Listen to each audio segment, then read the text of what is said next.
Hi, my name is Cold Beer, and let's start with House of the Dying Sun. This is a tactical space shooter that puts you in the cockpit of the Empire's most deadly interceptor and in command of the Harbinger fleet. You will hunt down the enemies of your dying empire and upgrade your warships with new weapons and abilities earned during your campaign of terror. Well, it seems that you are a bad guy here. Anyway, gamers are praising amazing sound design, exciting combat and great visuals. The only bad thing is that the game is super short. Still, longer than your ding-dong. Jokes aside, for you to beat it, it will take less than 4 hours. Although by reading comments on Steam I saw guys who have from 10 to 40 hours of gameplay on record, meaning that the game, at least for some of us, has great replayability. Resident Evil 4.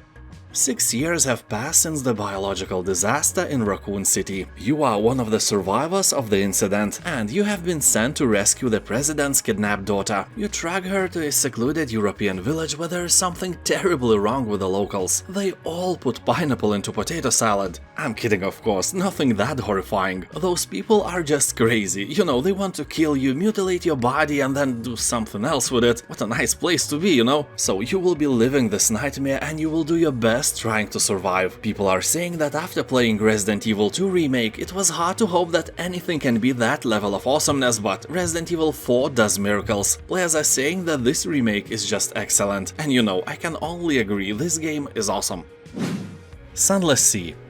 This is a horror gothic game. Here you'll be able to explore the Victorian Gothic universe of fallen London, with a focus on exploration and exquisite storytelling. But be careful, some trips might lead you to a certain death, or worse, cannibalism, or the worst, lack of potato salad. Anyways, people really enjoy the beautiful art of this game. Here you'll also meet some very well painted Lovecraftian sea monsters, and the whole vibe in general is very ominous. Even though you will have to read walls of text here, you will do that with joy because the writing is fantastic. But don't expect fancy combat or fast plot lines full of exciting events. No, game is slow, but the brilliant storyline, writing quality and world building aspects are all handled very well. The only downside is, since you will die a lot, you will have to start over. If the giant crabs, sentient icebergs and swarms of bats don't get you, madness and cannibalism certainly will. And those nicely written texts won't seem as nice to read for the 10th time. Sunless Sea is more like choosing your own adventure novel than a game. If you like slow-paced, story-rich games, then get in the boat and try to fish the biggest marinated herring you can find. Yes, they come from sea already marinated, if you're lucky enough.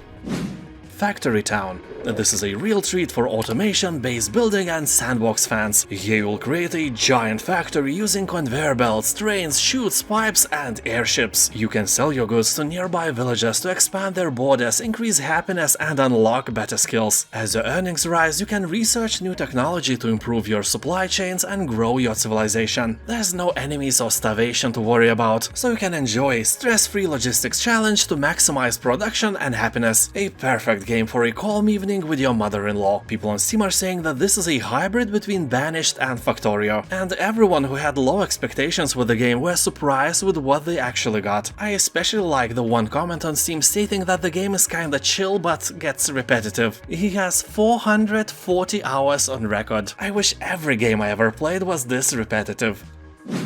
Starbound. This is basically a Terraria in space where you create your own story. There is no wrong way to play. You can go and save the universe from the forces that destroyed your home, uncovering greater galactic mysteries in the process. Or you may wish to ignore this heroic journey entirely in favor of colonizing uncharted planets, collecting rare creatures, or delve into dangerous dungeons and lay claim to otherworldly treasures. Discover ancient temples and modern cities, trees with eyes, mischievous penguins and talking ding-dongs. Well, you'll be first to find those, but you never know. Universe is endless.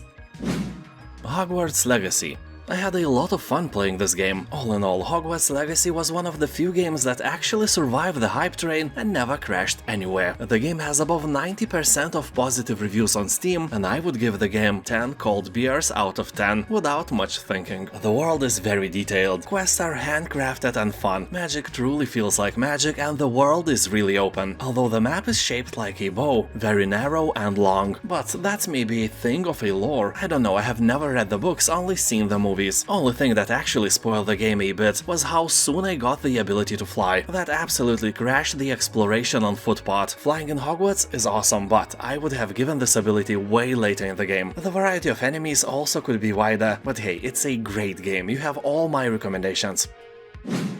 Everything.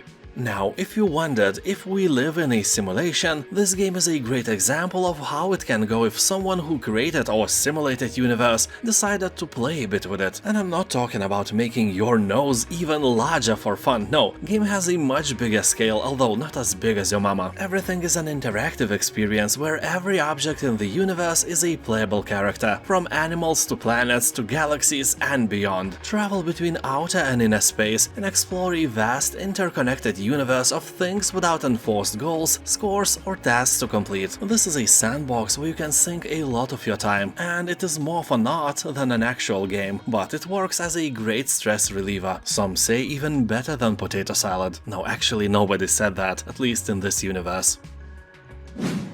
Darkest Dungeon. In this challenging turn-based roguelite RPG, you will recruit and train heroes and send them to battle in a variety of dungeons. Yeah, as always, send others to do your own job. The interesting part is that these said heroes are very, human. In-game they will battle not only enemies but also stress, fear and lack of potato salad, by which I mean hunger. So you will uncover strange mysteries and pit the heroes against an array of fearsome monsters. Game may not look like it's a lot of fun, but it is, believe me. Even though people love this game, at times it can seem punishing and unfair. But in general, Darkest Dungeon is fun if you like numbers, strategy and turn-based combat. Also, players are seeing many similarities with H.P. Lovecraft stories, like The Alchemist and famous Call of Cthulhu as well, not to mention overall dark and gloomy vibes.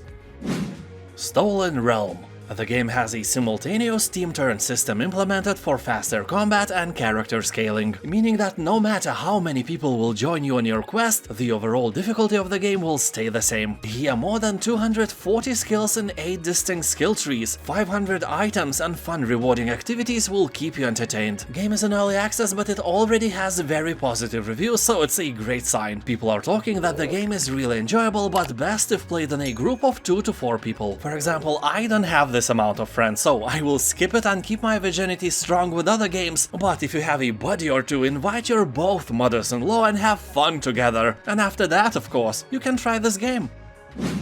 Tunguska, The Visitation. This is an isometric survival game that brings you to the dangerous Tunguska exclusion zone, where you'll face deadly traps, infectious mutants, bandits, and well-armed rogue military. Game is inspired by the same story as a Stalker, the roadside picnic written by the Strugatsky brothers. Keep in mind that they wrote the story before any serious nuclear accident ever happened, so it's not actually tied to Chernobyl or any other nuclear disaster, just a post-apocalyptic, gritty and dark Soviet Union filled with unexplainable horror. Although you can literally describe a casual Soviet Union without any post-apocalypse with the same words. People in the comments are saying that if you like Stalker or Atom RPG games, it's a no-brainer. Also, it has very positive reviews on Steam. Just keep in mind that despite walls of text, looting and side quests, it is an actual twin-stick shooter, and at first may be difficult to control. Although from my own experience, when you get used to it, everything will be fine.